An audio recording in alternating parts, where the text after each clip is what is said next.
Hello. Are we here? Hello. Hi. Hi, Sanguinary Guard, Mr. Potato Butt, Stephen Frey, Tim Criddle. Thank you for joining me on this live stream. Is the sound okay? Are we? Is the sound okay? Can we ask book-related questions? Of course you can. I'm here tonight to answer your questions. Hi, Silas. Yes, hobby update. Last time I showed you the Devastators in progress. Now they have been finished. I also completed Emperor's Children Praetor. That's the new... Sound okay? Is the sound okay? Okay. I still can't make this thing do the thing, look. But that's the new... God damn it. Hi, Hugo. Thank you for your 15 months member. I can't make the... Anyway, I did him as well. And there's another project over there I can't show you because NDA. Yeah. So I've been in between Sunday and now. So the sound is good. And I've been pumping it out. It's been going everywhere. It's been a torrent of creative juices here. Creatively speaking.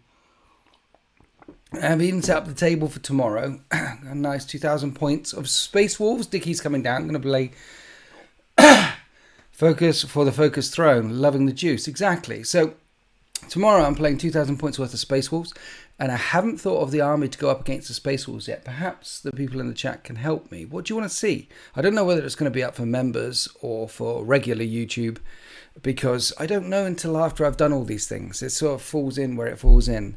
The Chewie match was glorious. Yes, for those who are interested in becoming a Tier 3 channel member who aren't already. Battle report went up today. And it was the Necrons versus Chewie and his Black Legion. He was supposed to come around to do a Slaughter Bowl. But I changed my mind. But that one went up today. That one was absolutely brutal. So thank you to all the Tier 3 channel members who watched that one. I hope you enjoyed it. I filmed that on Chewie's birthday. Happy birthday, Chewie. Go give Chewie a... Chewie. Find Chewie on Instagram. Thousand Suns, grudge match. I haven't got Thousand Suns. I can't field Thousand Suns against Space Wolves. What am I going to field against 2,000 points worth of... There. You know, they're angry. You know, they're really not world eaters. They're the good world eaters. Chewie _40k. Go look at him. He's a lovely bunny. Go and see. There's some of his Terminators. Chewie _40k. Give him a follow. Say happy birthday from you. Say I sent you.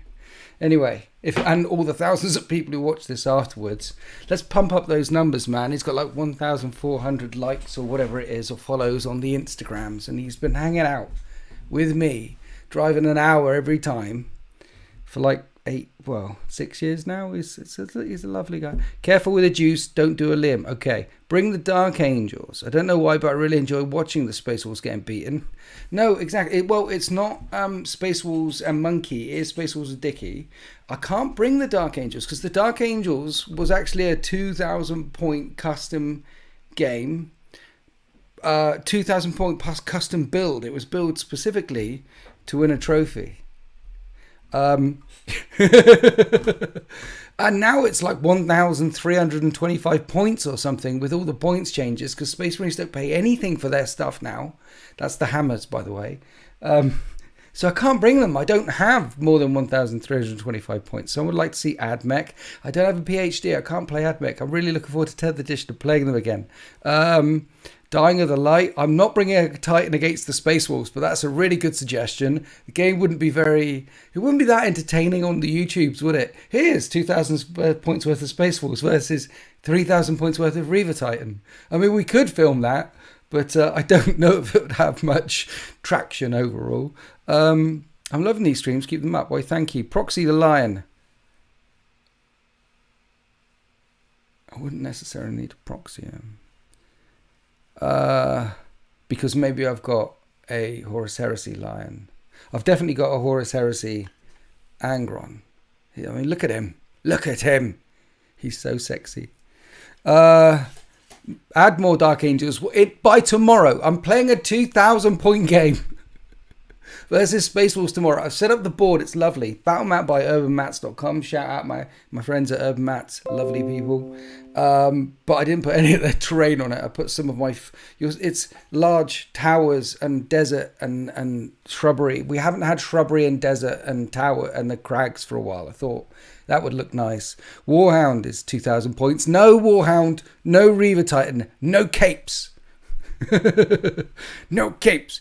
Tyranids or Blood Angels? I don't have Blood Angels. I could run Tyranids. If I am going to run Tyranids, Flecktarn, what sort of Tyranid list would you like to see? Evening Asbo, why are Word Bearers the best legion?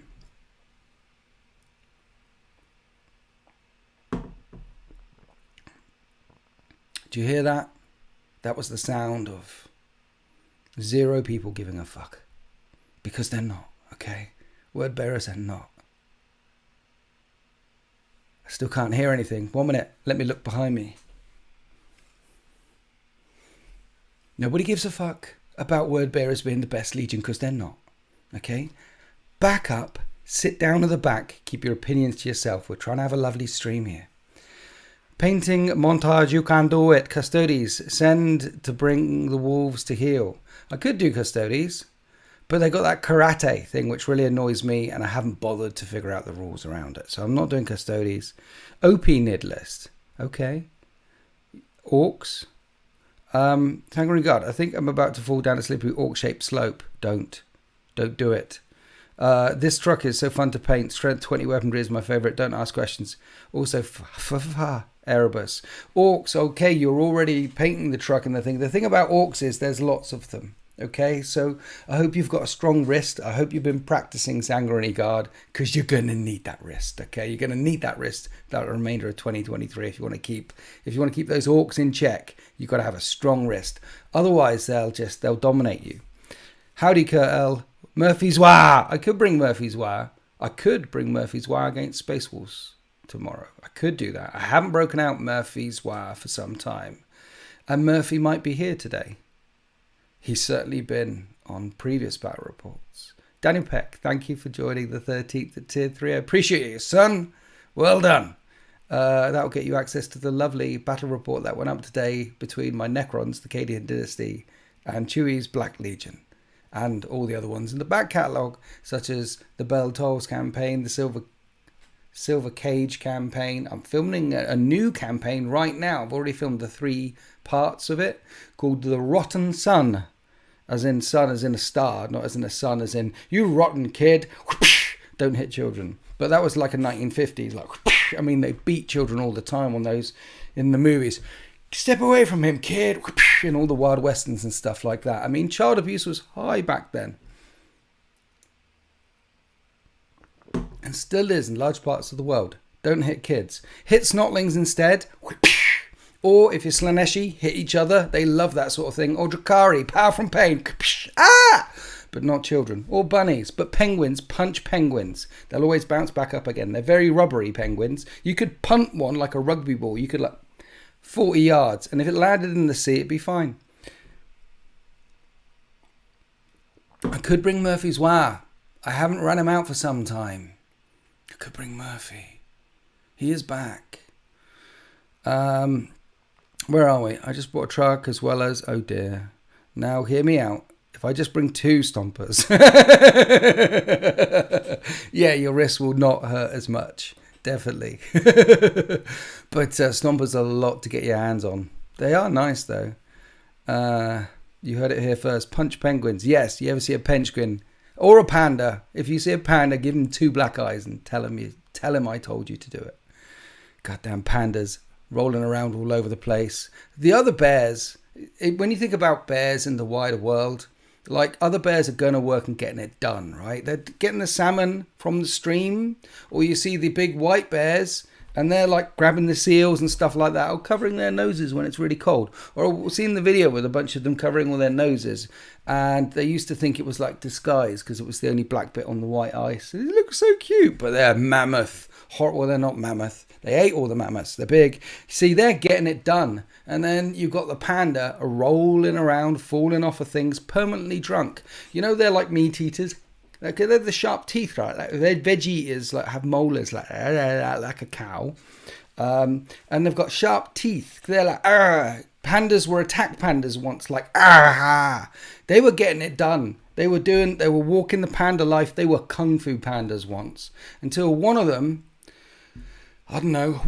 came across this bamboo and ate loads of this bamboo and got pissed because it ferments in their stomach and they get drunk and they're like, ah. And now they're basically a breed of alcoholics, rolling around, eating all the bamboo all the time instead of all the meat. No longer kung fu pandas. Fuck pandas, I say. 2 black eyes. Anyway, we were talking about if you're gonna be a bear, put some passion into it. You know, you got bear attacks, climbing up trees, all that sort of stuff. I was lucky enough to go to Yosemite Park once when I was really young. When I was 23, really young. There's many of you in the chat who are probably way under the age of 23. You sweet summer children, you have no idea. Hands in the air if you're below the age of 23 and in the chat right now. And Sanguinary Guard, keep your hand down. So hands in the air if you're actually a young whippersnapper. Anyway, when I was a young whippersnapper, I was lucky enough to go to Yosemite Park. And my friend won a fly drive trip off the back of a Snickers wrapper. No shit, he really did. You know those ones that say, win this prize? You know, you get them on the biscuit wrappers and on the cereal boxes and on the penguins that you buy. You get them, you get the things. Well, he would do them all the time, and one day through Virgin he won a fly drive to anywhere in the world, and he said, I want to go to America and you're coming because you can drive. So we went and we drove around a bit, and in Yosemite Park we rocked up, and at the cabin there, because there's you hire like tents, cabins, things, there's just, you walk into this death forest of photographs, and it's a forest of bears doing horrible things, ripping open cars, ripping open cabins, chasing people, tearing trees apart, wearing bulletproof vests, firing RPGs at helicopters that are trying to come over and take them out. Just a nightmare fuel of what bears do, and warning saying, do not keep shit out. Do not throw wrappers down. Do not leave stuff in your car. Here's pictures of cars wrenched open. This is a lovely looking Mercedes, isn't it? Rip. Fuck the Mercedes. There are bears everywhere. Bears getting winched out. Bears with sunglasses, stealing cars. It was a horror show of what bears can do. Those are bears getting it done. Fuck the panda.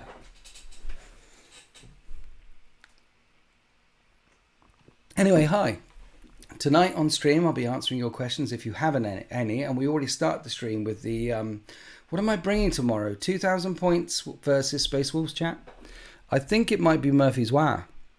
I haven't done Murphy's Wah in some time. And why am I saying Wah? It's Murphy's War. It's Murphy's War. Do you think that the AdMech will ever get the HH Mechanicum units? No. Hey, I have a few armies to paint up. Got any good reference advice for ideas for painting? Yes, check out Duncan Rhodes. Duncan Rhodes has got lots of tutorials at the top end and also at the bottom end. He'll show you stuff with contrast paints. He'll show you stuff with slap chop. There's a great video he does, Duncan Rhodes Painting Academy, where he does shows you the slap chop method. That one's really good. There's another one he does where he does 3 different methods in the same video, a dipping one with pre-shaded contrast, one with... Anyway, watch that. Duncan Rhodes. Hi, guys. Hi, Mick the Machine. Hi, Jack Waller. Rant and a half. I might actually think about clipping that one. I think I was flowing. Do you think I was flowing? 2,000 points tomorrow. Space Wolves versus what are we doing? Are we doing Murphy's War, Tyranids, Necrons, or the bell end of all things? What do you guys think? We need to vote. We need a vote. Clip it. Clip it. I'm writing clip it, said Mick the Machine. Because that's what people do. I was like, you remember the shorts were popping up every now and then. I sort of stopped doing them for a while, but I should restart doing the shorts. The idea was to have bite-sized chunks, because I see that on other like videos that I watch that have big podcasts, like Lex Friedman's a good one for it.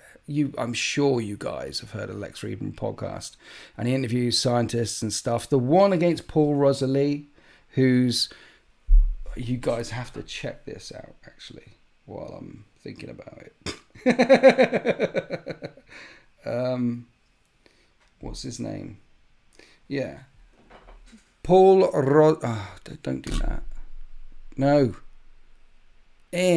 Lex, do that. Right, that one. Paul Rozzoli. He's like a environmental guy. Amazon. It's just a genius. 3.5 hour. That guy's life, man. It's so good. And what he does is he clips bits. And I'm thinking. Marius Gage, thanks for jumping in and thanks for having the first donation of the evening. I appreciate you, fam. Thank you so much. Why isn't there a Space Bears chapter? Is there a Space Bears chapter? There is a Space Bears. If you go on Instagram and put in Space Bears, or it might be YouTube and put in Space Bears, someone's definitely done a Space Bears chapter. Like Space Wolves, Space Bears are a thing. I've seen it. Wow! So we're doing war. We're doing Murphy's War. What do you want to see for the Death Guard in 10th? More, I think flushable, disposable toilet wipes. You know, the wet wipes. They'll be really handy for those guys in 10th. Because, I mean, it gets everywhere. Bears stuffed in power armor. Marius Gage, somebody has made a kick-ass homebrew chapter of here on YouTube. There we go. Space Bears, YouTube. Check that out.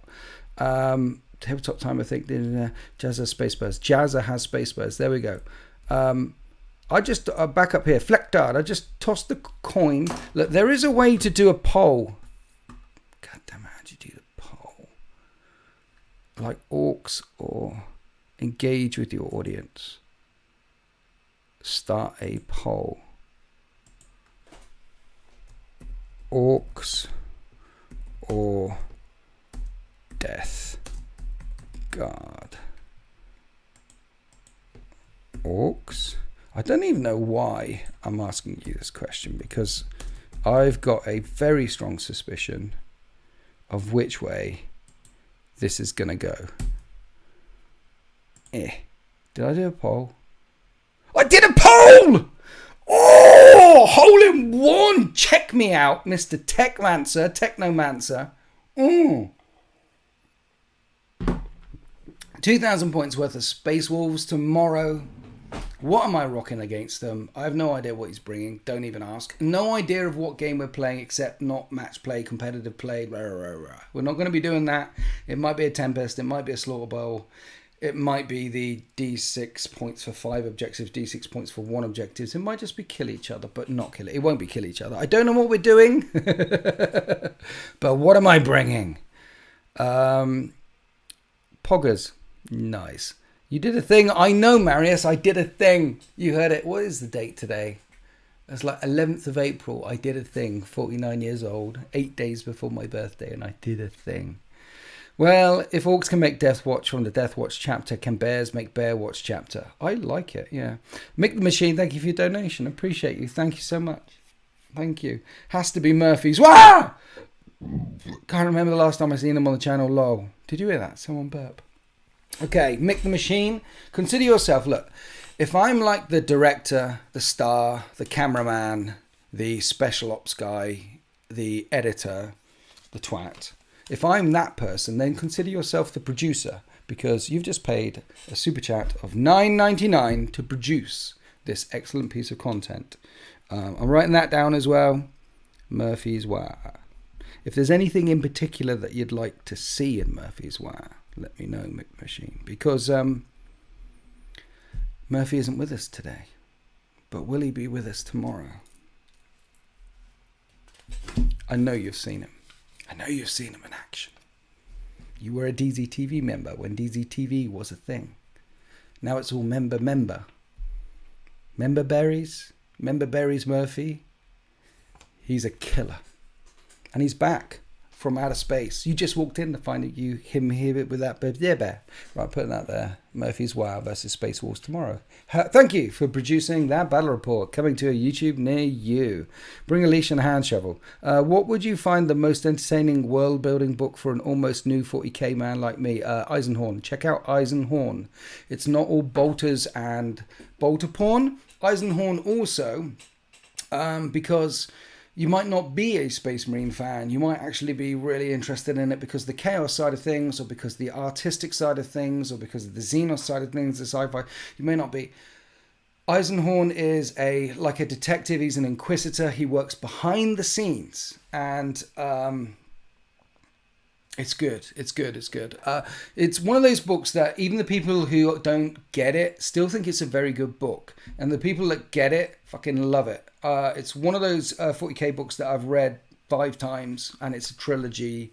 Get that. But with one exception, if you're a massive World War II fan, like Bridge Over the River Kwai, all that crap, if you want Bridge Too Far, if you love World War II movies, and you're like, and you're a big tank guy, there's lots of tank guys in a 40k community. These guys are a bit weird, by the way. You think Space Wolf fans are weird with all their beards and all their tattoos? You think Slaneshi fans are weird with all their cosplay, but no.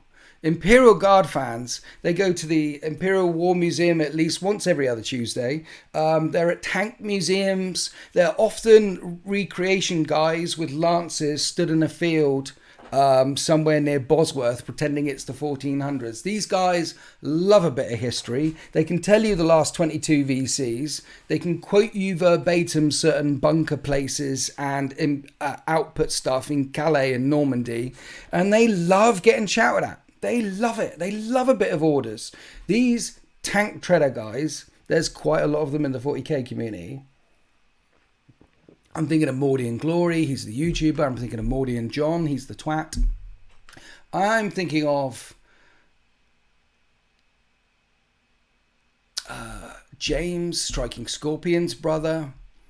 I'm thinking of a proper World War II guys. If you're one of them, Gaunt's Ghost, start there. Long rant to say Eisenhorn's probably the best start. Gaunt's Ghost, second best start if you're into that sort of thing.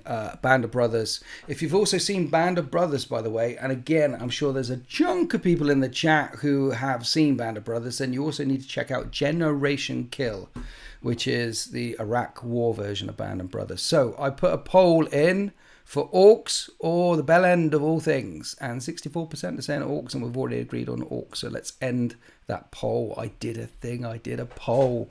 Where is the chat at? Where is the chat at? Hey Winters, just got a new computer. First thing I'm doing is watching your stream. And then it breaks and it's like, hi Winters, you broke my computer. They all do that, but I just want to, what do you think GW are hinting at with Dante and the Arcs of Omen and the spectral plant life that seems to have taken out the heretic Astartes? I can't tell you what I think about that stuff because I might know a bit more than you. So I can't answer that question honestly, but we're here today answering your questions, any questions that you might have. Cool. Thanks for the book suggestions. Yeah, Eisenhorn. Check out Eisenhorn if you're new. So sup peeps Jimmy. Yes, but any questions? This is what we're here for. Tomorrow, thank you Mick the Machine for your donation. Space Wars versus Murphy's War. I will still need to know from Mick the Machine whether you want Murphy's War in it or not. Did you actually tell me? Gen Kill is amazing. Yeah, Generation Kill is very good. I see Band of Brothers and Generation Kill as two sides of the same coin. They're trying to do the same thing. Band of Brothers puts you in the mind of this, puts you within. You are another band in the Brothers, going through the Airborne's 101 Airborne's assault through the Second World War, and in Generation Kill, you're put inside another with a thing and stuff, and it's Iraq War 1 Marine 1st Infantry, I think. It's very good. Completely different. The gap, it's so different. The gap in culture, how cultures have changed from what it was to what it is now. And how culture will dramatically shift again in a couple of generations' time. It just does. It's just fascinating. I love different things. I love stories. Eisenhorn is the story for you, my friend. Seems to me the plant life hints at the lion's forest walkability.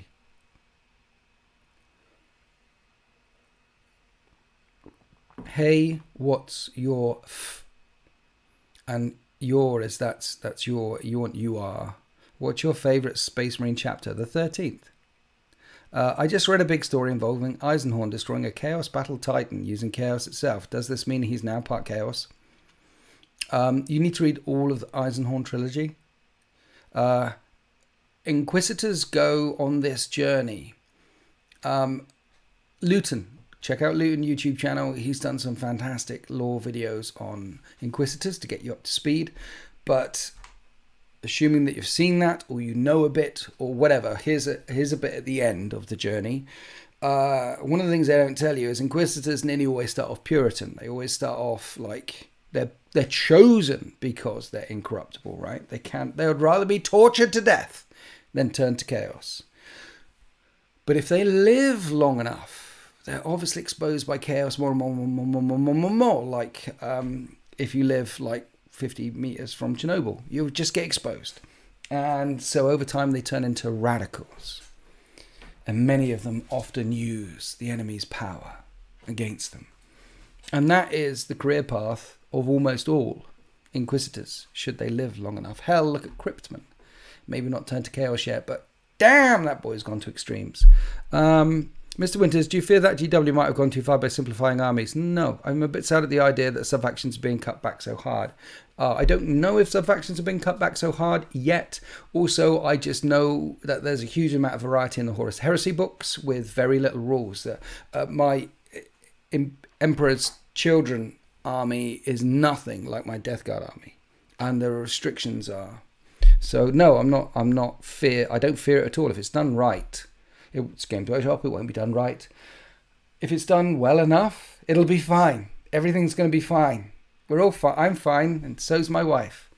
Any mention of Psychic Phase on the 10th? Yes, they'll be on the data sheet. There won't be a Psychic Phase. I find it interesting that when somebody recommends books, they rarely recommend Space Marine books. I think Devastation of Battle is a pretty good first book. It's not. If you want to read a good Space Marine book and you want to jump into the deep end with Devastation of Battle, read Dante first. You must read Dante, then Devastation of Battle. They follow. So it's Devastation of Battle is not a good first recommendation, my friend. Yuri of Ventrius is probably, because it's Ultramarines, is probably a good first opening, or Night Lords is probably the best, because their Night Lord warband shows you both sides of the coin, because not all the Night Lords have... I mean, the main character, forget his name, he hates chaos. So it shows you both sides. Once again, greetings from Poland. Hope you're doing well. I am. Bowel movements up and down all over the place. But apart from that, we're good. Winters, what do you think about Primaris Marines being corrupted in the Arcs of Omen books, considering they were marked as incorruptible? Well, we had some turn to the Black Rage and incorruptible. I mean, if they tell us that they're incorruptible, that means they're corruptible. To sum up, Inquisitors usually end up using the thing they're trying to kill. Look at Inquisitor Draxus using Eldari weapons. Boom, there you go. Eldari specialist Ordo Xenos. He is a Xenos killer and eventually using his enemies' weapons against him. If you had to be one of the characters units from the 40k universe, who would you be? Characters. Well, 40k is famous for being one of those places that if you had to go there, like I wouldn't mind going to the far future of Star Trek or Mass Effect or wherever it might be, Halo. 40k? Do you want to go there? No. So if I had to be there as a particular character or something, I think the best person to absolutely be would probably be... Damn. Does it have to be Imperial? Characters units. The Hive Mind. I'd be the Hive Mind because things aren't going too badly for them. Apparently, everything's fine. This is what they planned. Nom nom nom nom nom nom nom nom nom nom nom nom nom nom nom. Jack Walker, $4.99. Have a pint on me. Cheers. I appreciate you. Thank you for your donation. I will buy some beer with that money. I will. Hey, what do you think of the Heresy Death Guard I painted? Killer Kriegsman. DM me in the chat or you're in the chat, right? Are you in the chat? Like in the Discord? Where are we? If I woke up in 40k, I hope I'd just die. Yeah, it's not a nice place. I mean, just immediate death is preferable for any kind of torturous life that they have. There seems to be a slew of gut problems across the world. If you haven't experienced lot of gas, you may want to have your stool examined. I did have a, what is those things? Like a allergy. They take blood and try and find out if you have like intolerances. That was it. And I had one of those in November. You can just, and pillar of health, mate. Nothing at all. Alex SEO, known him forever, been to my wedding, been to his wedding, been cooking for him for years. A few months ago, she made some lovely tortilla wraps and he all swelled up and nearly died. It was hilarious because he had forgot to tell my wife, who's known for like a decade, that he's allergic to walnuts. And there was some on there crushed into the dressing for the salad that went in the taco. She makes hand crushed, but she doesn't buy the sauce. She makes the sauce. She's a great cook. Oh my God. Anyway, it was no, he didn't nearly die, but it was hilarious. We all had fun and we laughed at him because his face looked disgusting. But me, I can like, those walnuts wouldn't stand a chance. Me versus 1,000 walnuts, they're dying. I'm having them. So I think I'm good. It's not that. It's just it's other things. Dave Meakin, thank you for your donation. I appreciate you. Will you be doing a combat school for 10th? Enjoyed the one you did with Sultan. Will I be doing a combat school for 10th? I haven't even thought about what I'd be doing for 10th, other than when 10th comes out. Looking forward to trying many things. So to answer your question, maybe, but it'll be quite a while later on, because I want to, what will the Necrons do against them? What does the 13th do against them? Can I suddenly play AdMech again for the first time in over a year? Because I don't need a PhD to play that codex. Would I want to play Custodies because they actually fit quite well in the game system that we have right now, or even Knights or Chaos Knights? It's exciting. What do I want to play? How do I want to play it? How hard do I want to go? Is there a new Maelstrom of War type? Well, I won't forswore off Heresy, because I'm really loving the Heresy at the moment. It's thrilling, and because there's a lot of games that are designed to end on the last dice roll, or half of the games I've played end on the last dice roll, and that's epic because you've got a couple of points for this, couple of points for that. But you've got D3 for Slay the Warlord. I've got D3 for Slay the Warlord. There's only 1 point in it right now, and that D3 can win or lose you the game. And you don't get that in 40k. But you get that in Horus Heresy. Half of the games you play, it's delicious. And I can't see me stopping doing that when 10th edition rolls around. So will I be doing combat school? Let's say 100% of the time, 70% of the time.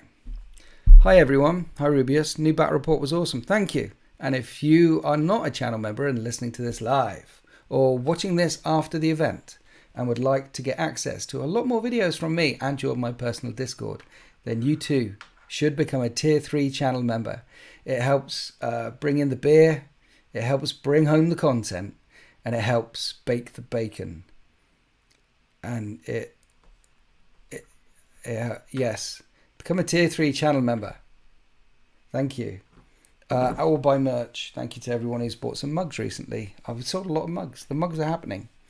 So tonight, here I am, answering your questions. I think I might have answered 3 so far. Any more questions? New army, question mark. Is that a question? It is a question. I have no idea who it's aimed to or what it means. Killer Kriegsman. It was in my video Bawdy and Glory put up the other day. It's Death Guard versus Imperial Guard. You said it would. Check it out. Right, okay. I didn't write it down. You should see. This is a snowstorm, pink snowstorm right now of post-it notes. I said I would check it out, but if I didn't write it down, so check out. I will check it out. Check out. What am I checking out?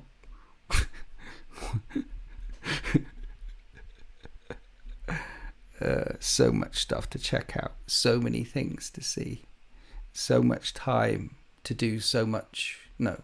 So many things to do so little. You know what time is? Yeah. D-G-V and Killer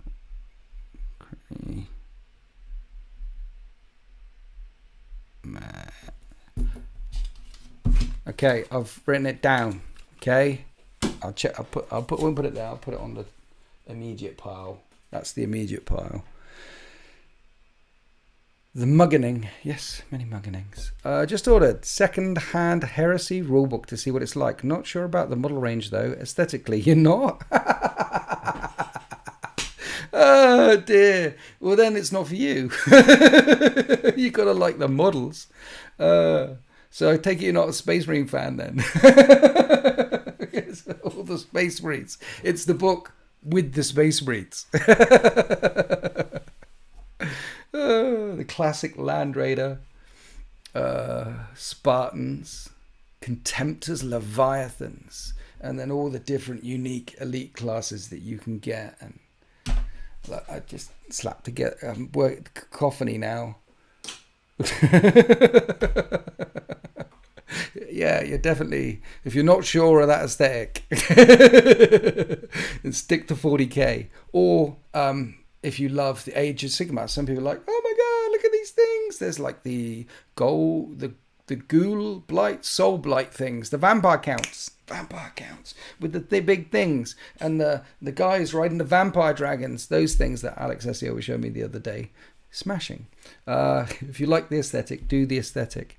Dear. What was the next army that will be built? What is, for me, probably Iron Hands or Raven Guard for Isfan 3, because we would have been smashing out those Isfan 5, because we've been smashing out those Isfan 3 vibes.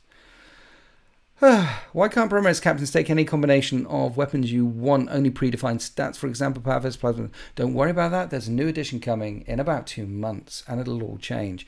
Jackus Wood, thank you for your super chat. I really appreciate you. Just boom. And YouTubers, celebrate this. I don't know how to do that, YouTube. But thank you for your super chat donation. Appreciate you.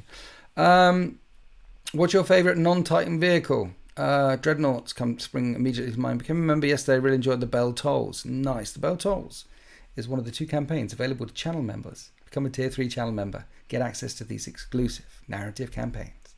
Winters would love Stormcast in the AOS. No, I wouldn't. Question: when is the next Hobby Clips? Hobbypocalypse comes out at the end of every month. And then, April's one comes out at the end of every month. Beginning of every month. Well, they film it at the end of every month, so it comes out at the very start of the month. So when I said the end, I meant the start. I painted over 400 plus Marines in my time, and I'm happy to admit I love Creekmore. Nice. GW have recently been making conservative web, no question. Why is Creek... Winter's SEO. When crafting lore for your armies, where do you start? Just start a Raptor Successor chapter and looking for starting points. Many thanks. I start playing with them first. It's normally the aesthetic that drives me in, or something else. So, for example, the Necrons I really wanted a painting project, because I spent a lot of, that was 2022, did 8,700 points worth of painted Necrons. Rather pleased with myself. Pumping up those numbers there. Those are not rookie numbers in a year. 8,700 points of painted and based armies. That's in a collection. That's not an army. And the previous year I spent a lot of time adding to friends' armies. So I thought I want my own project. So I start with Necrons, and now I've got all this lore in my head as I was building it, and I was playing it. What you absolutely must do if you want to start building a narrative for your army is give you some of your key characters names, and that will automatically mean that you're playing with it, not with a thing, you're playing with their person. So give them names, and give them an enemy that they hate, or a time when they're almost devastated. Get that narrative in your head. This is Captain Bob, Timmy, Librarian Sam. These are their names, and they really hate chaos. And this time when they were nearly exterminated there was this chaos thing that happened X thousand years ago. And start there and start playing with them, and the narrative will write itself. It will just go. It will flow. But you've got to have antagonists to build a story, right? But not all the time, but in this line of work, in 40k story building, you need an antagonist. I probably missed a chunk of questions.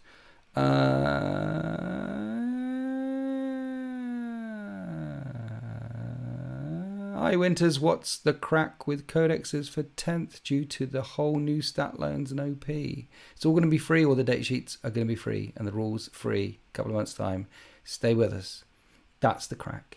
You'll have exactly the same crack as everyone else. We'll all be dancing around the same crack.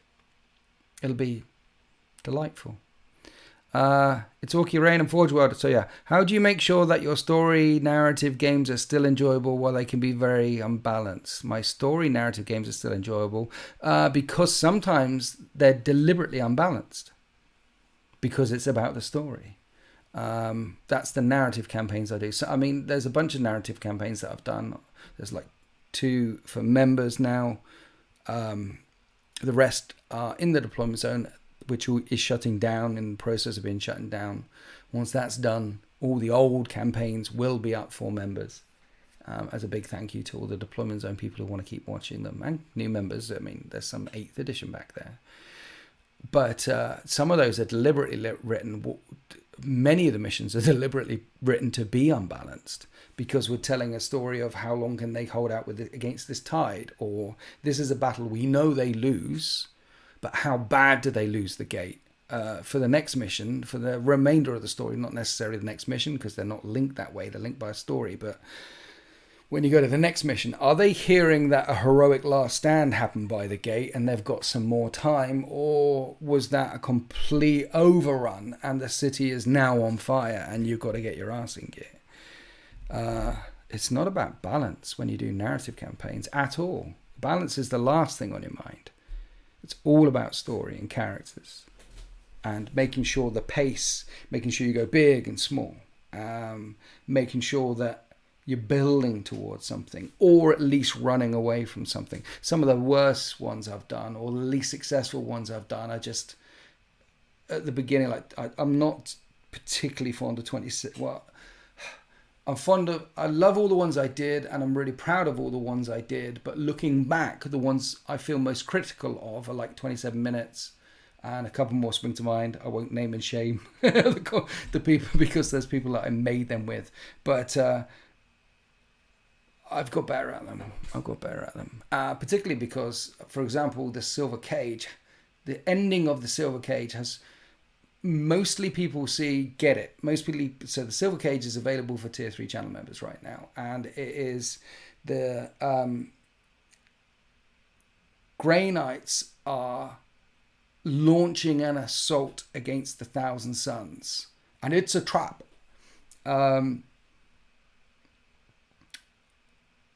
And some people get that one because at the end there's a twist.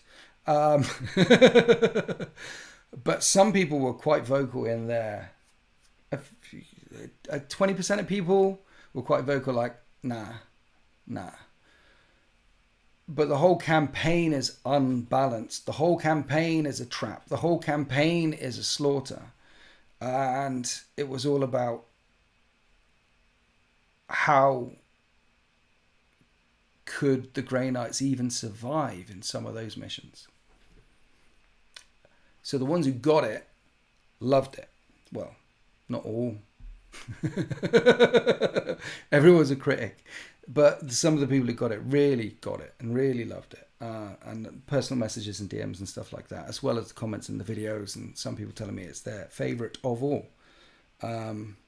Personally, I like the Death of Hope the most, and I think that's most favourite to most people. But yeah, big shout out for Champion of Chaos and Combat School as well, and Saga of the Red Frost. Particularly Saga of the Red Frost 2. Tarban the Bear is the boy. Anyway, big sidetrack. One question. I think I've answered 3 questions tonight. 4 now. And I'm here answering your questions. If you have any questions, run them by me. I've probably missed a few. So let's dive back into the chat. Biggest, really want to, would you or any of your Hobby Apocalypse crew want to make a battle report series from first edition to present? Would love to see that. No.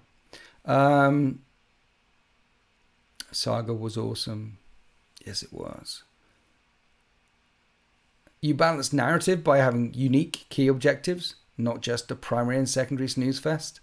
Yes, I do. I buy balanced narrative sometimes by not even having objectives. It's about the story. What story are you trying to tell here? Winters, will there be a narrative Horus Heresy campaign? Yes, there will be. Looking at the state of the armies and where I am, no, it's going to be better than that. It's going to be better than that.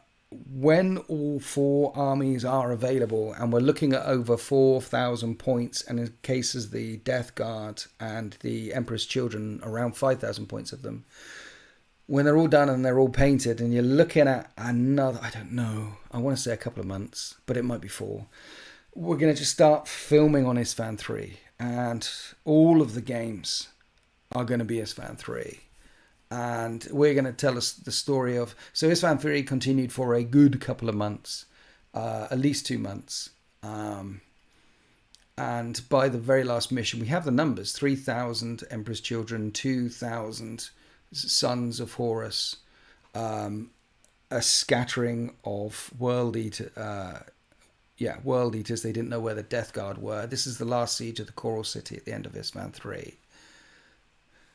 So you're looking at over 5,000 Space Marines at the end of 2 months. That's 5 chapters. That's the Blood Angels, the Space Wolves, the Imperial Fists, the Crimson Fists, and the 13th, all stood by side on a planet defending. And it took 2 months to get to that. There's a long, old story which they didn't tell deliberately, so Horus Heresy players can play in that play pit. And so we're going to link, and we're going to film, and we're going to tell a story of what happened north of the Precentor's Palace over maybe a week period. Some missions happening side by side, and with allies, and with the heroes. What were Soltavitz and Lucius and Khan getting up to in that time before Loken stabbed them on the front of a Land Raider, which is very rude. But he got better. He wasn't dead, he was just mostly dead. Evening, Aussie, evening. Hi there. Has Winter said anything about bolt gun? No. Does he know anything about it?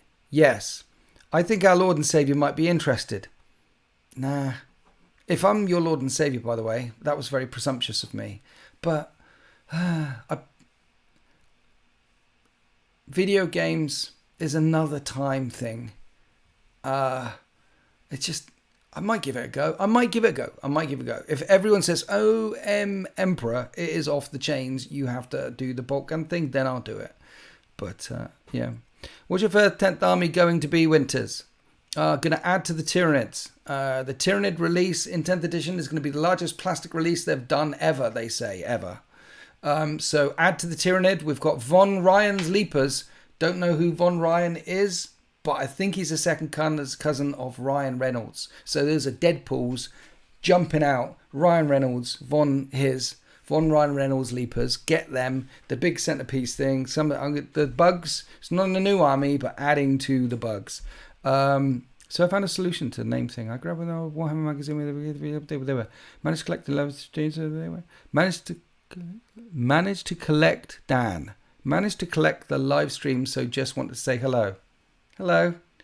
Appreciate your content, Winters. Thanks. Hope you're doing well. I am doing very well. Inconsistent bowel movement. Apart from that, it's fine. We got a new trailer for Bolt Gun. It's got that actor fella in it. Has it? Wow. I like that actor fella. He's in a lot of things, isn't he? He's a good guy. Yeah, see the commercial for the Bolt Gun. Looks like old school Doom. It does look like old school Doom, doesn't it? Bolt Gun. Trailer now up. It's a 1980s, well, more like a 1990s retro shooter done in the style of Doom, but with a bolt gun and Space Marines and 40k. It might be great. It might not be great. I think we've all been burned by Warhammer 40k video games, right? Am I right? Am I right? Am I right? Ned Ryerson, Bing! Name that movie. One of the greatest movies of all time. Yeah, we've all been burned by Warhammer 40k video games, except for Space Marine, awesome, and a few others that I can think of. Waiting for Space Marine 2. I've got to see if Bolt Gun's good first before. But if it is good, then I'm in. Where are we? Pierre Martinet. I made it. It's off the chain. We'll make sure you get a copy, even if you don't show it off. I'll be honored to have you play it. No idea what you're talking about. You made it. You made Bolt Gun, Pierre Martinet. Did you?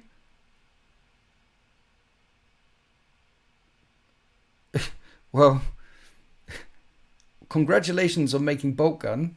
I hope it doesn't suck. I'd love to give it a go if you made it and you're a member and everything. I'd definitely check it out. I would love to learn, and if it is good, then I could shout about it. And hey, we could maybe make a video. I don't know. Suddenly, that was like a flashbang that went off in my my brain. Did you really make it? And if you did, everyone say hi to Pierre Martinet in the chat. He's the guy who made Bolt Gun. Not a one-man thing. Haha. Pierre Martinet helped make it. But I did work on Bolt Gun as a producer for the last 2 years. Whoa, it does not suck. Promise. Spits on the ground. Lovely. Okay, big round of applause for Pierre Martinet for contributing to the Warhammer 40k ecosphere, for making this 1990s retro shooter in the style of Doom. He's been a producer on it for 2 years. Thank you for your contribution. Thank you for your service. I hope it's a great game. I'm sure it is. Round of applause, guys. Go. And Angry Joe is in his house. Hi, Angry Joe. Thanks for dropping in. Everyone check out Angry Joe on YouTube. I can't believe he does this every now and then. Pops into my little stream. Moi? Angry Joe. Damn. I love your videos, mate. Keep doing the voodoo that you do so well. Talking about, see, you guys ask me like if I want to play Bolt Gun or if I want to do this or I want to do that. I tell you what I'd rather do. Fly all the way to America in like a G8, sipping champagne, rock up at Angry Joe's mansion, play a game of 40k with that man. But instead we have this weird transatlantic relationship. It's not awkward, I promise.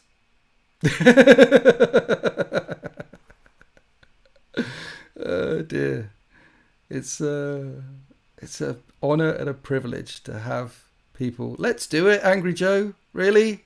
When 10th edition comes out, man, if you're serious, I'm all over it, brother. I flew to Canada when it was in Canada in the middle of February, end of February, to see Mini Wargaming, just to fly out there and play a few games with him. Didn't even film anything. It was fucking awesome. I'll do crazy things like this, particularly when 10th comes out. But thank you for jumping into my stream and raising the IQ with the whole damn thing.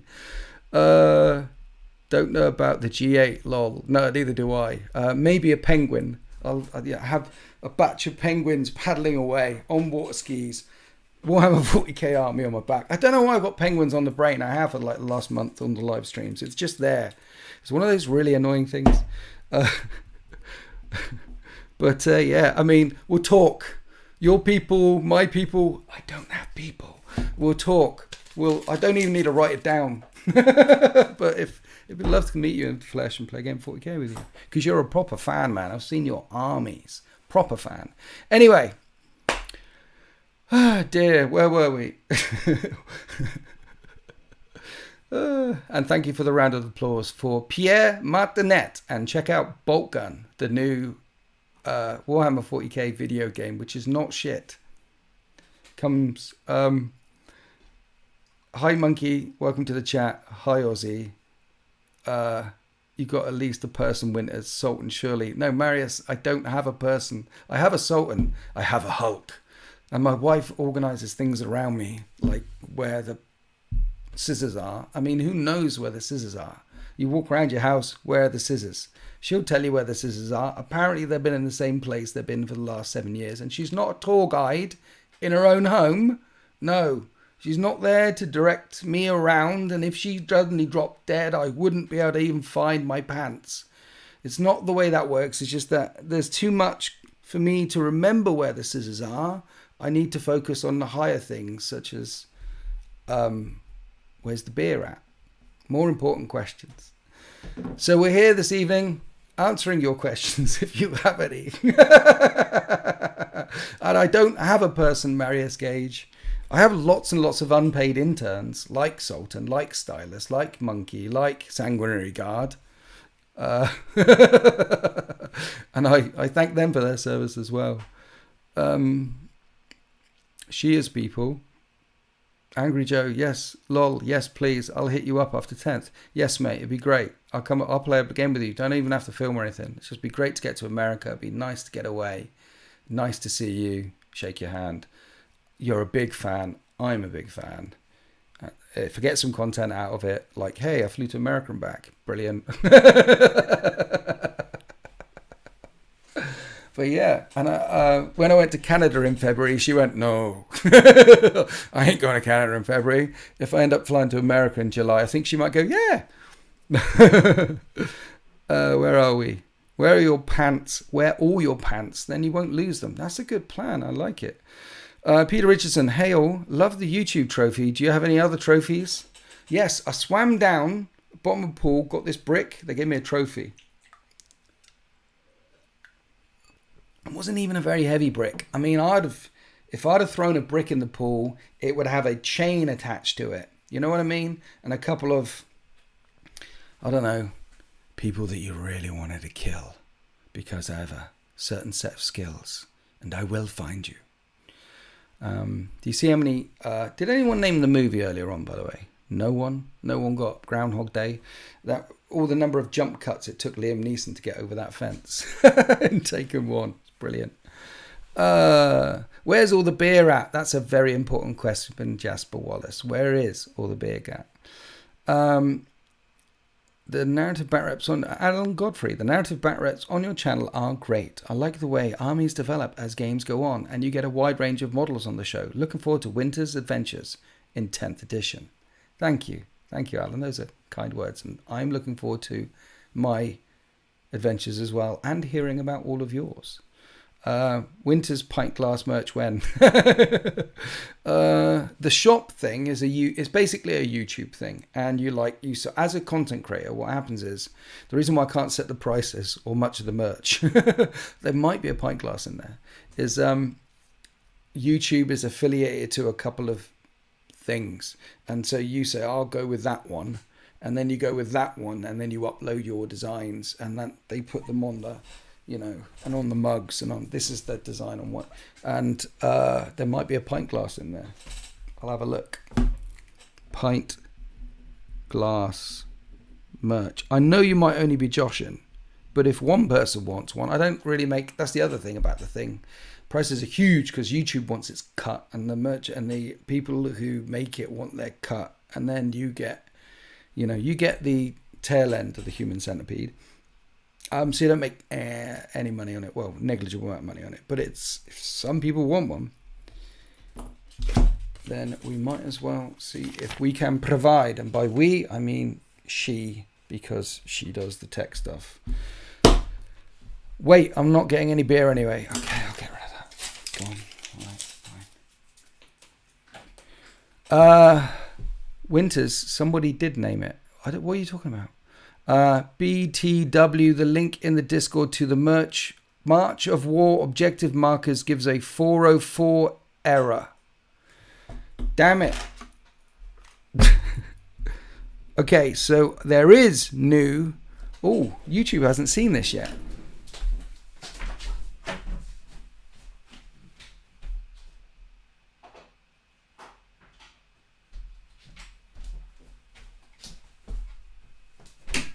I say YouTube, members have, but there are new objective markers. I haven't shown them on YouTube yet because that says Winters, because I haven't done a battle report with them for YouTube yet. There's different colors and things and different command pointer. Anyway, so they're available from marchofwar.co.uk. So you can just go to the marchofwar.co.uk and put in objective markers and find them. But when they're in battle reports that appear on YouTube, then I will let all subscribers know. At the moment, it was just as soon as they appeared, it was like, oh, take a picture, share it with the members. Like, you can get these now. I think he sold like 2 kits because they haven't been on any battle reports at all.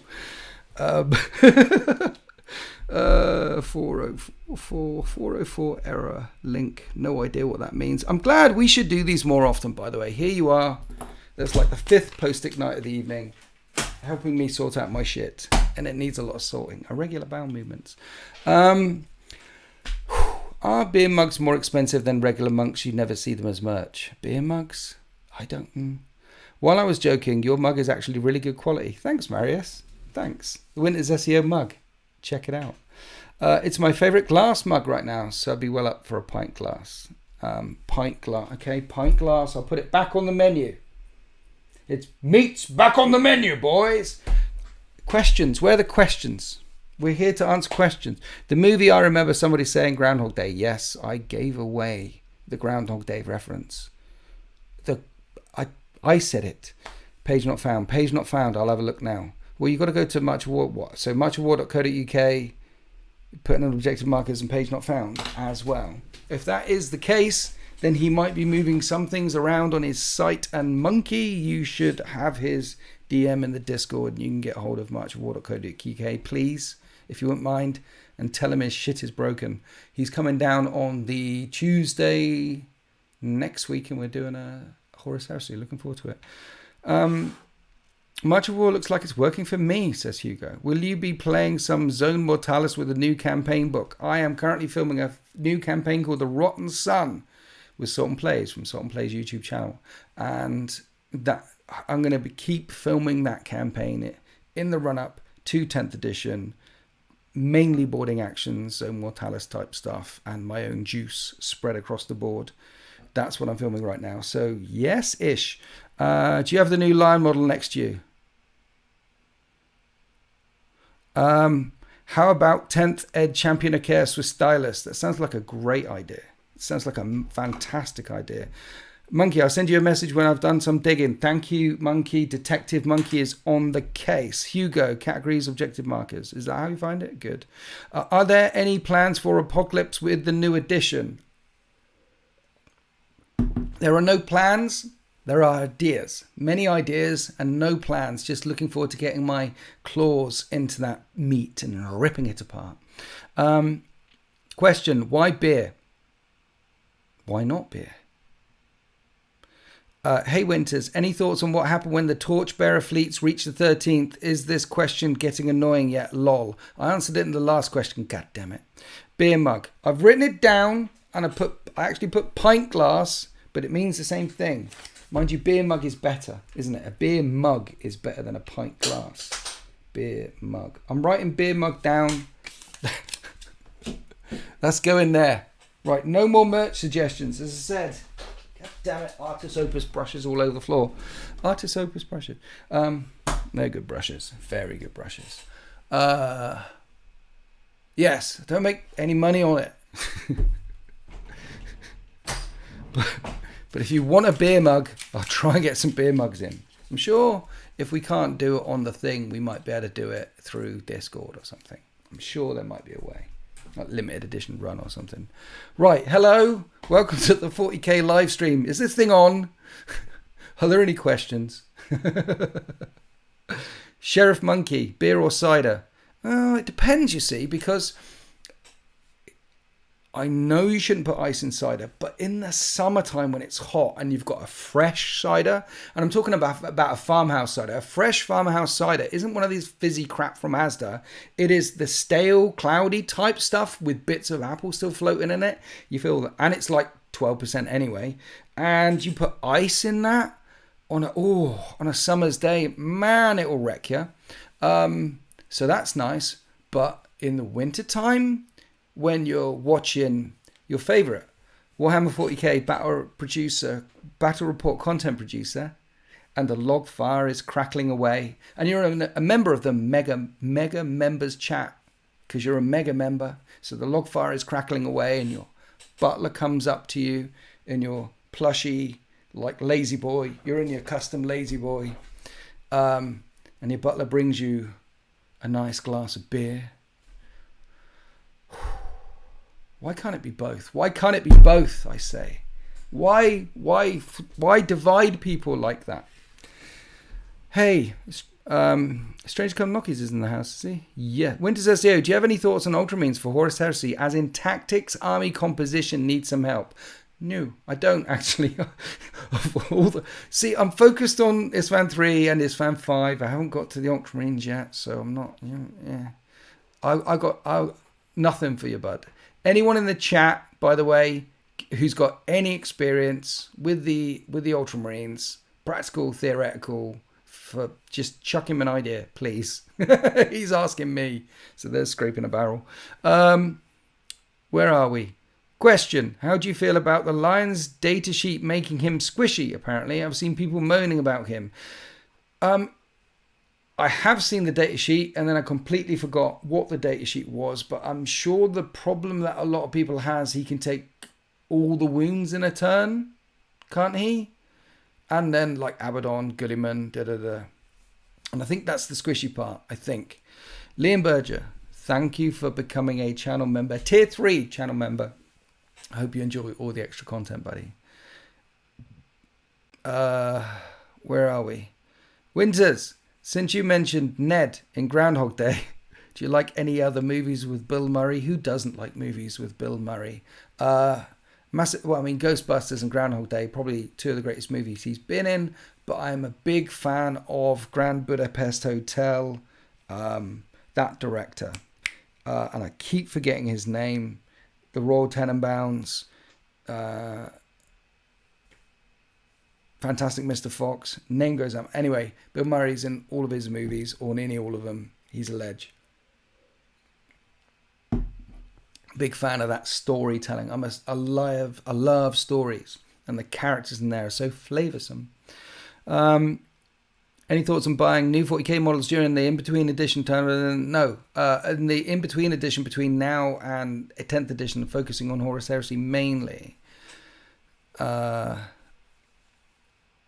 Zombieland. Wes Anderson. Boom. Wes Anderson. Wes Anderson movies. Love that guy. Scrooged is fantastic. Scrooge is a great Bill. What have I missed, Ethan Clark? We're talking about Bill Murray movies. Don't ask me why. But yeah, Scrooged and Groundhog Day and Ghostbusters. I love Groundhog Day. It's Nietzsche's cycle of eternal return. Shout out to my philosophy bros out there. Writ large on a Hollywood screen. It's just and it's so funny, and it's so Ned Ryerson, that's what you missed, Ethan Clark. But what should be going on is people answering me some questions. There's been some of it. Do you have a favourite Legion in the Heresy Winters? No. There's some I dislike more than others. But if you catch me on a Tuesday,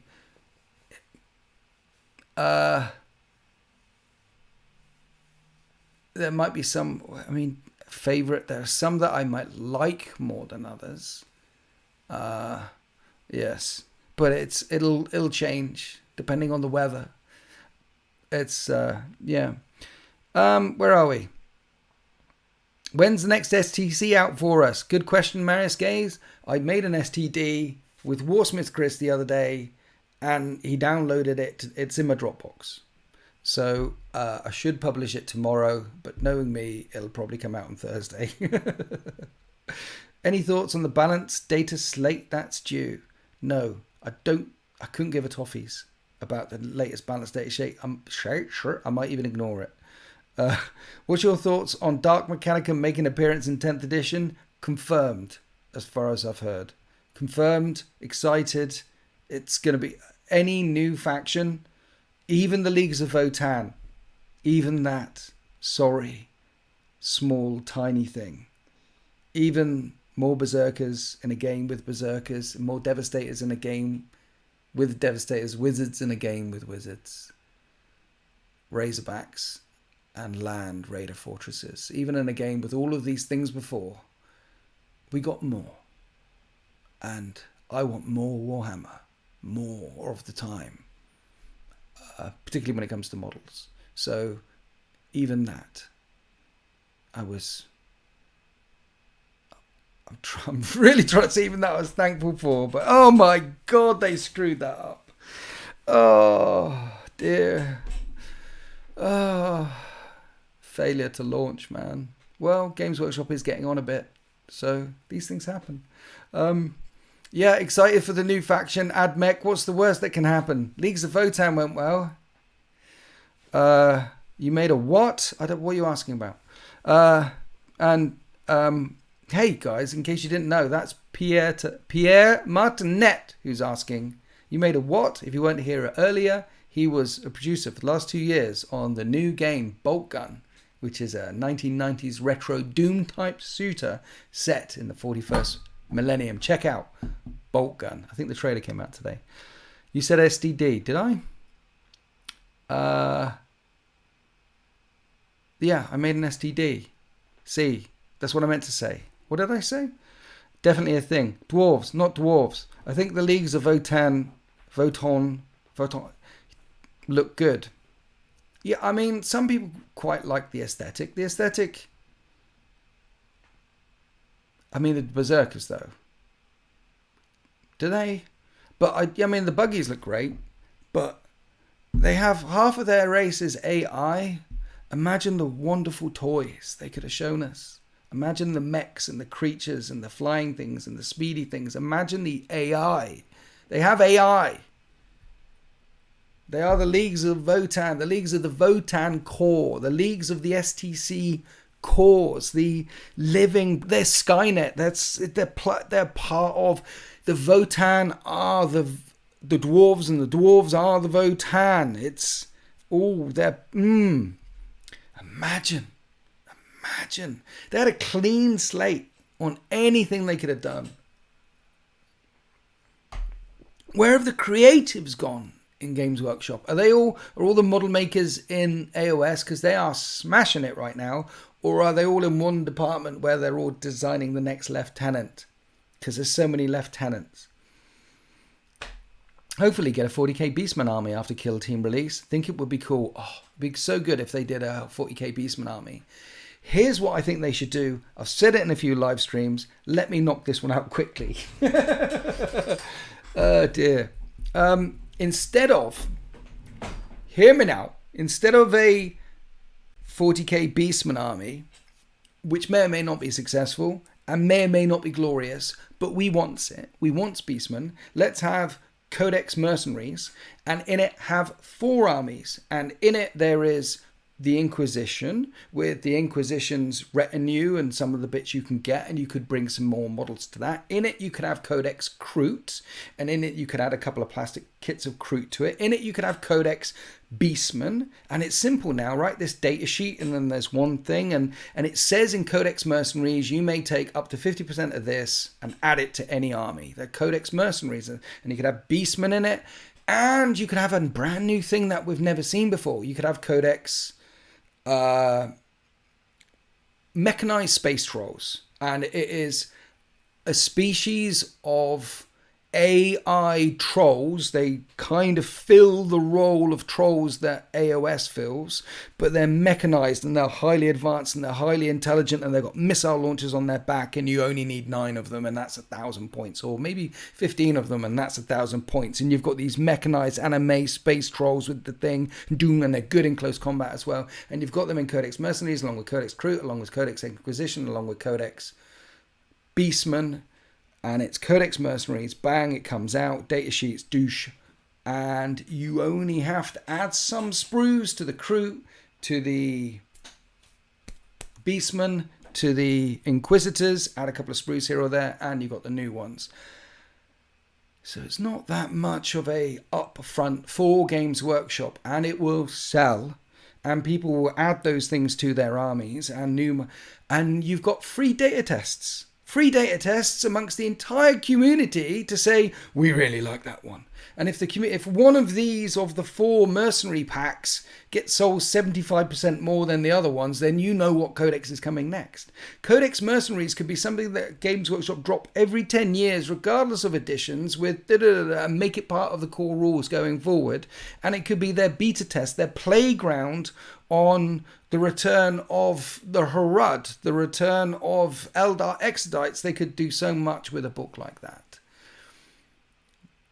Yeah, that's what I would do. So I'm excited for Beastman. I'm excited to see where they could take it. I'm excited for a whole Beastman army range. I don't think they'll do it because they'll rely on the Kill Team data, and that's not enough. Just a Kill Team data isn't enough because Kill Team is not 40k. Like they released a Kill Team set for, wasn't it for the Euclid Star Striders. They release various kill team sets, and you can see what they're doing. But excuse me. But it needs to go one step further, I think, because Kill Team's not 40k. Unfortunately, it should be the same game system. It should be a ladder from Kill Team to Boarding Control to 40k. It should be the same game system, but it's not. So you need to release them at boarding action level, combat patrol level, Codex Mercenaries deals at that level, perhaps at 500 points. Games Workshop should do that, in my humble opinion. What do you think? Comment below. Oh dear. And here, thank you to the 100 people-ish that have turned up this evening. If you have any questions, please ask me some questions. I'm enjoying myself right now, so we'll keep this ball rolling. Aqua flushes me right out. Questions and things. I want a Beastman army simply because I want a Chaos-aligned Xenos type army. Defo. I'd buy the crap out of an orangutan army. Imagine that. A Jokero army. Army of orangutan Jokeros going, because they're all techno wizards. That would be fantastic. Because Codex Mercenaries could have 10 different factions in it. You could release 10 boarding controls. Combat patrol. Yeah. I love watching while at work. Well, it's good, David Ring. You're getting paid to watch some stuff. Nice. Let's go up. Hi, Winters. I was wondering if you still had your traitor Sons of Horus Heresy army from the battle reports you posted back before 2.0. No. I traded my old Sons of Horus army for the Tyrannid army that you now see on the channel. Or rather, the start of the Tyrannid army that you now see on the channel. I've increased it 5-fold since the amount of Tyrannids I first got the army, Sons of Horus army for. Since then, I've added 2,400 points of Sons of Horus army from Den of Imagination Painting Studios, the greatest painting studio in the entire Sol system. And they've got another 1,500 points of painting that I'm including Horus the Ascended, which probably gets it to about 2,000 points, to be honest, which I'm looking forward to receiving, and all the Death Guard, which I'm looking forward to receiving. If you're watching this, Den, where's my armies? I'm thirsty like a plastic crack addict, like we're all plastic crack addicts. Book Mercenaries is a cool idea. Maybe get Zotes in there as well. Exactly, Alan. Imagine what they could do with it. Chaos Wrapped Orcs would be awesome. Exactly. Imagine what they could do with it. I'd love to have an Interrex range. Exactly. Imagine. Am I repeating myself? Is there an echo in here? Imagine what they could do with it. An Interrex range. Yes, the Interrex were not entirely wiped out on the planet of murder. Turns out that over there was some more running around. Do you ever throw dice with people outside your personal friend circle and other YouTubers? For example, viewers or people at your local store? Yes. Hi, Jerome. Thanks for dropping in. The water's warm. Brandon Mayers. Isn't there an orc army constantly fighting in front of Corn's Palace or something? Be cool if they broke out and became a faction. I don't think it works like that. Chaos. Gene Stealer Cult. Bring back the pimp mobiles. Exactly. Chaos Gene Stealer Cult. Drop that in there. See if it works. There's lots of things they could do with Codex Mercenaries. Yeah. So tonight we've discussed many things. And did you hear that as well? If you have any more questions, that's what I'm here for this evening, to answer your questions. We're having fun. But yeah, Codex Mercenaries, great idea. Yeah, where are we? Let's keep going. Where are we? If anyone wants to wake up, go to YouTube, see some incredible models freehand immediately. Sub to Den of Imagination YouTube channel. 10 out of 10 would bang. Would recommend to a friend. Yeah, they do have a YouTube channel as well, Den of Imagination. Thank you, Sanguinary Guard, for pointing that out. Any questions up here I might have missed? I'm off for dinner. So that was Monkey leaving the room. Needs more Jokero. Yes.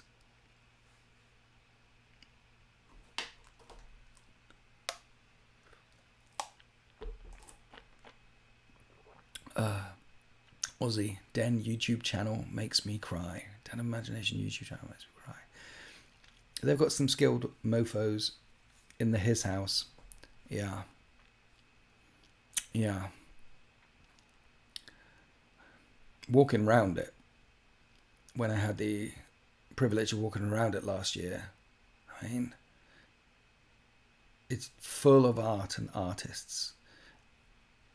Last time I saw that, I went to went walking around an art college or something like that, or a museum. You know, people, the creativity coming out of that place is very inspiring. Have you read The Pale King, Horus Heresy book? Yes. Which ones? Well, I've read them all. So which one was The Pale King? I'll tell you something actually. What's the best shop in Whack? No, such no, neither channel. What you do? Not much.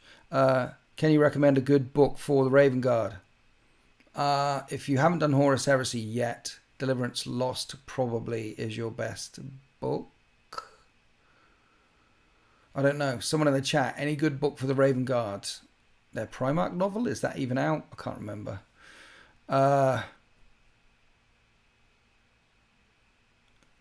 So Winters, here's the big question we all want to know. Which do you like more, books or movies for Lord of the Rings? Well, I wouldn't recommend the books to people.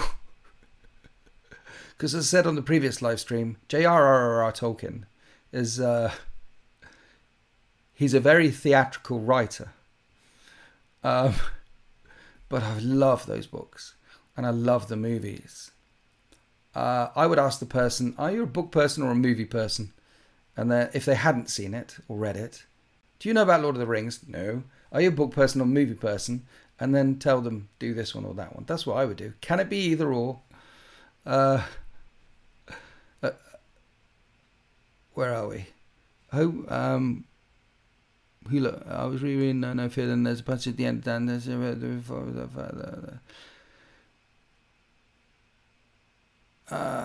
Passage at the end where Dan tells us Gulliman believes basically there's only 4 or 5 Primarchs at least that could beat Gulliman. Gulliman's there. There's only 4 or 5 Primarchs that could beat him.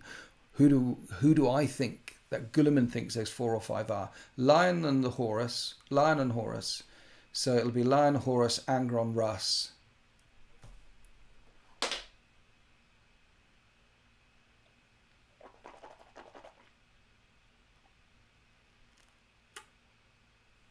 And the ore might come from Jagatai Khan,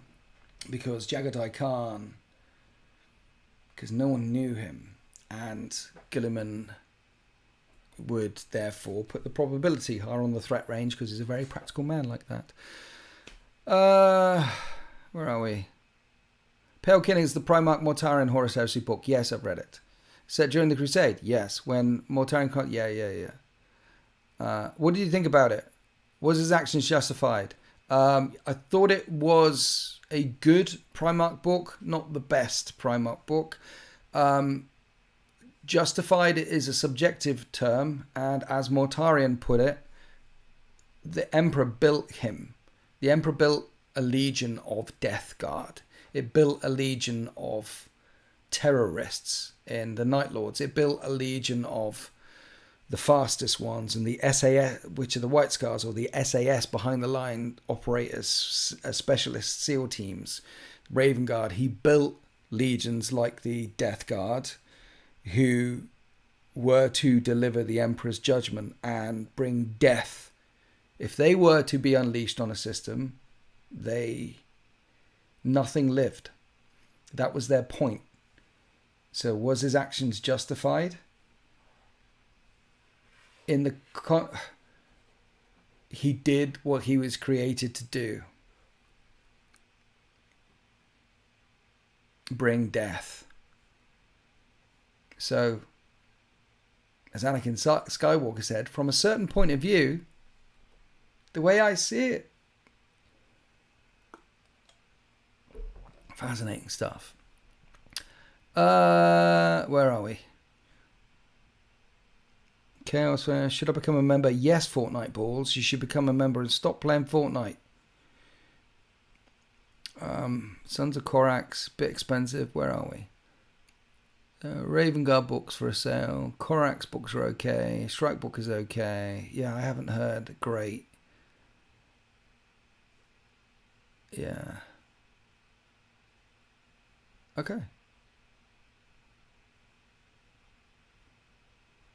Okay. It's been good. It's been good. I've enjoyed my chat this evening with you guys. This has been fun. Unless we have more questions coming in, I will sign out, I think. But yeah, it's been fun. We covered a lot of things. If you're just jumping into the stream about now, go back and rewatch it. I had fun. Here's another question. What's your least favourite 40k book you've read? I don't like to do that. There's some that I don't recommend, such as The Fury of the Abyss, Damnation of Pythos in the series of the Horus Heresy. But there's definitely some suckers out there. And I wouldn't say they're the least. Because to some people, it still may be glorious. There's some that I wouldn't recommend reading. But, yeah, I can't shit on a creative person like that. Why were you against reducing command points to 6, even though it actively reduces complexity by having less traits and stuff? For competitive play, but who cares in Tempest of War? Who cares in open play? There's more than one way to play 40k. I am not against reducing command points to 6 or whatever they are in the Arcs of Open book. I believe that's what they are in here, right? You start off with 6, and then you get 1 or 2, something like that. I think I did that on a mission once. But yeah, if that's the way you want to play the game, play it that way. I don't want to play it that way. I love variety. I love the weird stuff, more stuff. If someone wants to bring a spearhead and an outrider because they want the fast and or the heavy and the bring that. That's brilliant. That shouldn't charge you 9 CP. It's why. Well, the answer to that is at competitive play. So there is an answer to that. But if you're playing anything but this, or if you're playing the matched play rules in the main rule book, then it's 12. I fully agree with your view on the Pale King. What's really sad, though, is that the Emperor shuns him for his conquest of Galinshpa, so does Horus and Sanguinius. Does he? Does he really, though? And how long for? And if he does, was that something that Mortarion has? Let's say he does, and forever, and completely shuns him, and that's the beginning of the slide for him. Then why would he align with Horus straight away without being asked the question at the start of the heresy? So obviously there's been a healing process, at least between him and Horus by then. And so there must be a healing process with other parties as well. But let's say he is shunned. Maybe he was shunned for political reasons. Maybe he's shunned because that is what the Emperor, at the time of the expansion of the Crusade, maybe that's the face that the Emperor needs to show in public and in private about those sorts of actions. And maybe Mortarion just needs to get over it. I mean, that's part of Angron's problem. I mean, get over it. And part of Lorgar's problem. Get over it. Just, or Perturabo's problem. Get over it. You don't see good guy Primarchs. I mean, when Korax, he brought over 80,000 legionaries to Isfahan 3 and got off with 13. To Isfahan 5. And he was pretty wrecked at the end. And he actively, he's like, okay, this is what happened. Moving forward. Let's move forward. Let's move forward. And lieutenants are allowed to question him. And he even questions himself. If Mortarion was actively shunned, it's the Emperor of Mankind. Get over it. You're building a galaxy. It's bigger than your feelings. You have the human race to unify and defend against the monstrous black, because our greatest forward farseer, the greatest human farseer who could see further into the strands of time than anyone, probably saw or knew about the Necron threat, the Tyranid threat, maybe, or at least the Great Rift, or at least the Psychic Awakening, at least the Pariah Nexus and the growing of the Pariah gene. He was playing a longer game. The Horus Heresy isn't the beginning, middle, and end of the Emperor's story. It is a couple of paragraphs in a chapter in the book of a war that started 30,000 years before the heresy and has continued for 10,000 years after the end of the heresy. And Mortarion needed to suck it up, get with the program, because it wasn't about him. It's about humanity. And if the Emperor of Mankind can strap himself into a pain engine and endure 10,000 years of agony to help ensure that the human race continues to exist, little Mortarion or Perturabo or other little kids, they could have got their shit in line and realized that sometimes sacrifices need to be made, and sometimes you're the one to be sacrificed.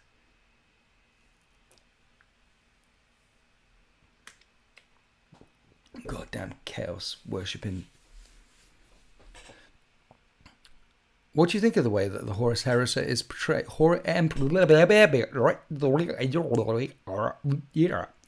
What do you think of the way the Emperor is portrayed in the Horus Heresy books? He's a complicated character and he's portrayed in very many ways. I'll tell you something for free. I've read the opening salve over the Horus Heresy quite a few times. I've never gone through them on Audible until now. I'm smashing through all the Audible series. I started last year, and we're up to a bunch of short stories, and for the first time on Audible, despite having read the short story a few times, The Last Church, and despite having seen a couple of the animated skits on YouTube, The Last Church, I actually heard it for the first time by Toby Longworth, and it resonates much. It's one of those short stories which carries itself a lot better on Audible than it does on book form, because I've criticised it in the past because of it's essentially the Emperor's takedown of religion. There's lots of things going on in The Last Church, but it takes place on the last church on Terra. As in, literally, this is the very last church to ever exist on Terra. The Imperial Truth has... The Unification Wars are virtually at an end, and the Imperial Truth has rolled across the globe the belief in science, in reason, in technology, and the casting away of old shadows. And why does the Emperor hate the idea of gods? Because with the idea of gods also comes the idea of demons. So he needs religion to go.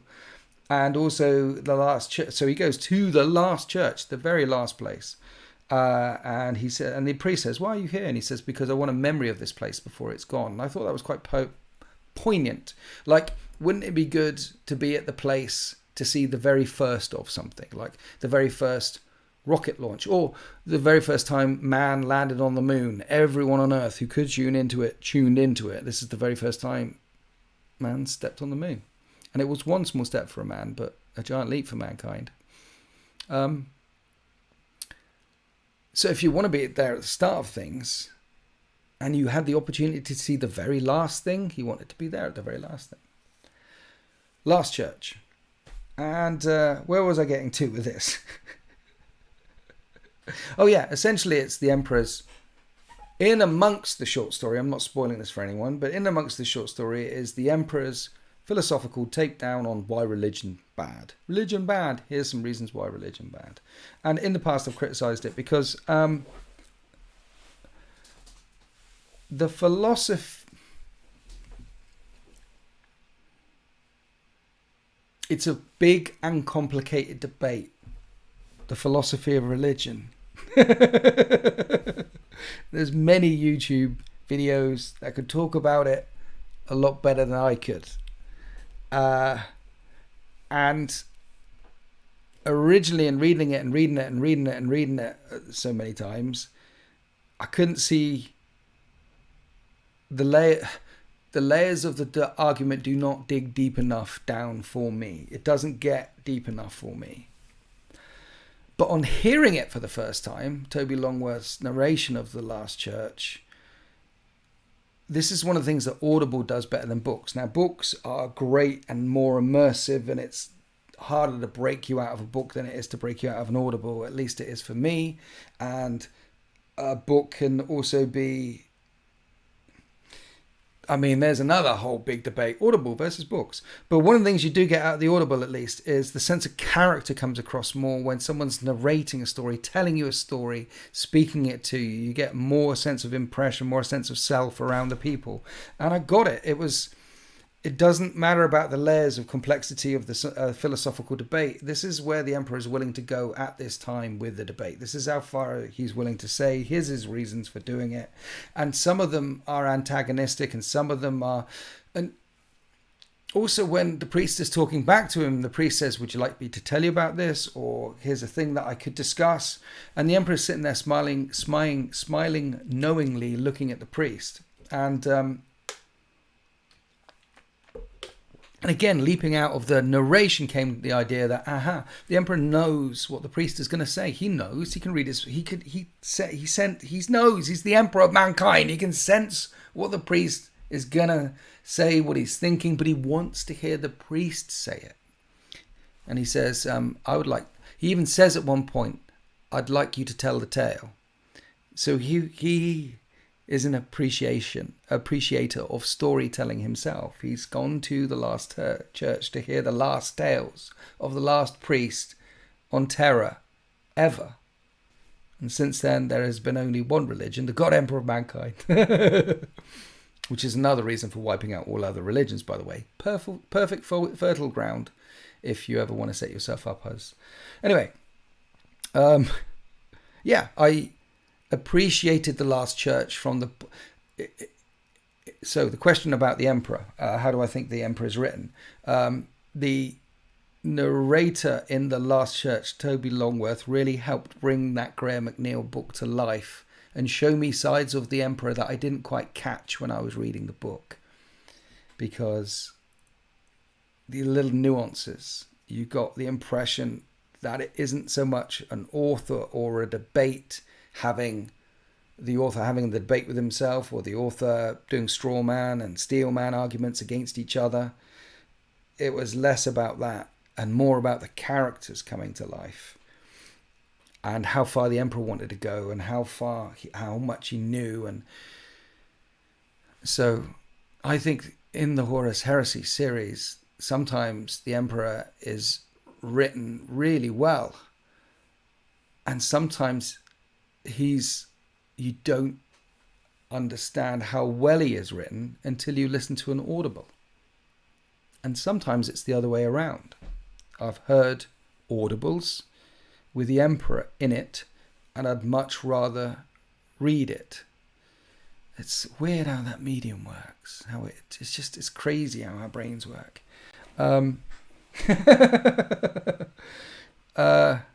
Yeah, when it's like any character in the Horus Heresy. When a character is written well, be that a Primarch, because some of the Primarchs aren't written well, Perturabo, for example, gets a pretty raw deal across all the Horus Heresy books and his Primarch novel series. There's a couple of different faces of Perturabo, there's two characters, I feel, there's two different Perturabos coming through. Some of them get it nailed, and some of them only have one character come through, and then, yeah.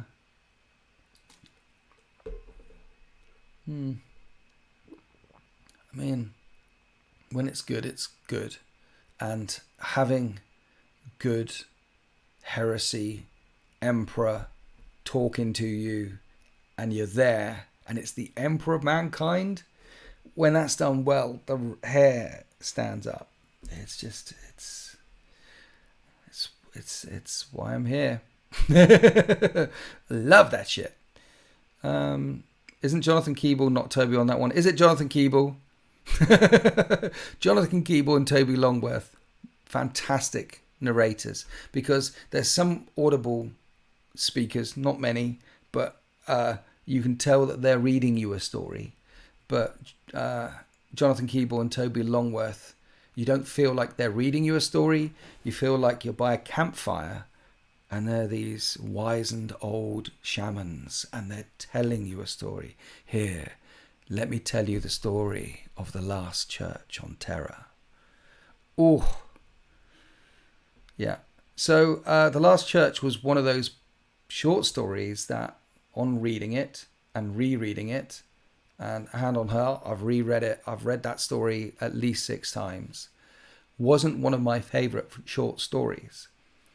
But on Audible, it's up there with one of the best Audible short stories I've enjoyed, because it really puts you in the mind of the main protagonists who are in that story.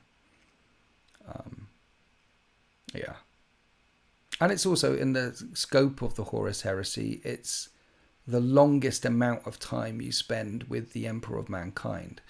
You get snippets of him before that point, but this is the first time you're like in his company for a period of time. It's fantastic. Do you think that heresy will be able to maintain popularity upon the launch of 40k in 10th edition? Yes, I do. I think Heresy 2.0, there's a lot of people who've got Heresy. I think it will loot. There'll be some bandwagon jumpers and project jumpers. So people who like jumping from one bandwagon to another, they will leave. And people who go from a project to a project to a project, they will leave. But many of the Horus Heresy people that I've spoken to and message and they love the heresy and are collecting their heresy armies. And I can't see that going away.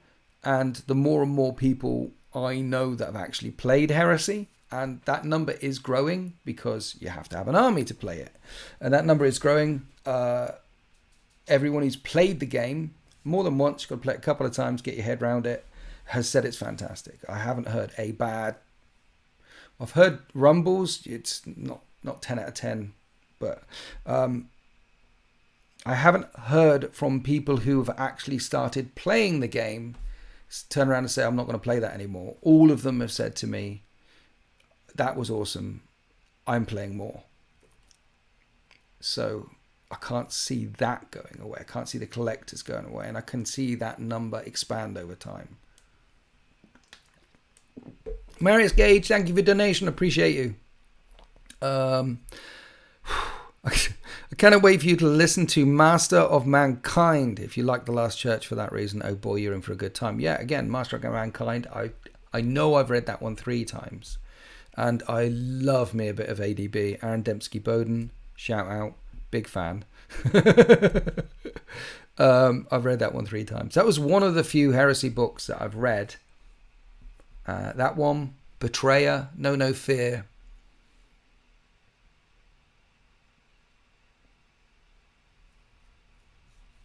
I mean, the earliest one, when Horus Rising came out, I read that.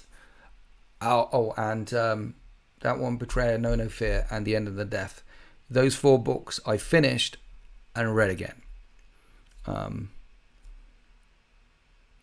So Master of Mankind is one of the ones that I did that, read and then read again. I loved it that much. So yeah, I'm really, thank you for your donation. I'm looking forward to listening to that on Audible.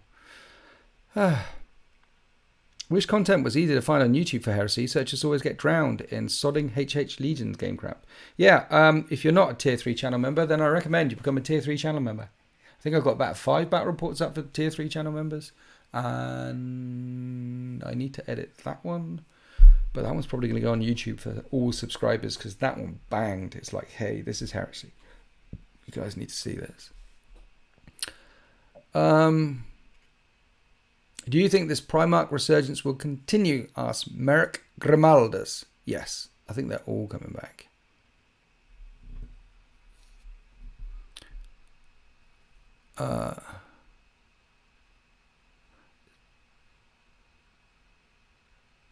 The Marius Gage, the audio version is fantastic. Jonathan Keeble again, it is was your first Horus Heresy book? Maris Gage, you started the Horus Heresy at the Master of Mankind. That's a great place to start. The War in the Webway with the Emperor of Mankind. It was the, he's in it at the beginning, middle, and end. And there's no other book. He's not in it much, but he's in it all the way through. So, it's there's no other book like that in the Heresy. It's a great place to start. Ozzy's a member. For you and SN Plus, Heresy content can't get enough. If you want more Horus Heresy Battle Report content and you don't know, check out SN Battle Reports. The letter S, the letter N, Battle Reports to the couple of thousand people who are watching this after the stream. Check out SN Battle Reports. And they post epic Heresy content. They're the only Heresy content I watch because I don't watch myself. And I love the boys at SN. I won this trophy once. Anyway, I need a tea. I need a pee. I need to go. So I'm wrapping up here. It's an hour and 15 minutes in. I think we smashed that. I think we made some good points. And I think if you're just jumping on at the end of the stream, you want to go back. Because we had some laughs along the way. We talked about punching pandas. We talked about kicking penguins. Don't hit children. We talked about that too. We talked about Codex Mercenaries, and we talked with Angry Joe. Check out Angry Joe's YouTube channel. He is a massive gamer. You think Henry Cavill is a gamer? Angry Joe is a gamer. So check him out.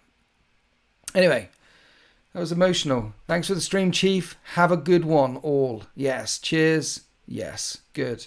So I've got to press that one there. That's that one. And the sound doesn't work, so I have to do the sound at the same time. I'm pressing that and press that. So yes, thank you. Stay safe. Be good to each other. Happy wargaming.